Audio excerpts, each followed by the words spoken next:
ශ්‍රී ලංකා කණ්ඩායම අද ඉන්දියාව සමගින් පන්දුවර 2020 ක්‍රිකට් ලෝක කුසලාන තරඟාවලියේ අවසන් මහා තරඟය සඳහා ක්‍රීඩා කරනු ලබනවා. එළඹෙන එක්දින ක්‍රිකට් ලෝක කුසලාන තරඟාවලිය සඳහා ශ්‍රී ලංකා කණ්ඩායම ආයුබෝවන් සුබ උදෑසනක්. විදේශ ගත වෙලා මුදල් උපයන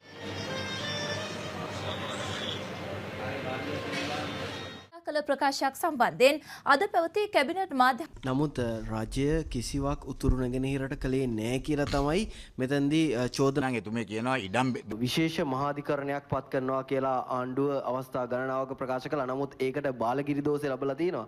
කවදද ඒක පිළිටවන්නේ මතුමා? ඒක පිළිටවල ඉවරයි. ශ්‍රී ලංකා ක්‍රීඩා මාධ්‍යවේදීන්ගේ නව සංගමයන් ප්‍රවෘත්ති අංශයේ හසිතාංකලංක උපසභාපතිවරයෙකු ලෙස පත් වුණා. දින ක්‍රිකට් ලෝක කුසලාන තරඟාවලියේ ශ්‍රී ලංකා නායක දිමුත් කරුණාරත්න සිටිනවා ITN ප්‍රෝචෙන්සි සමගින්. දිමුත් තරඟ ලන්ඩනයේ තොරතුරු ගෙනෙන්නේ සියත වාර්තාකරු හසිත අකලංකයි. ආයුබෝවන්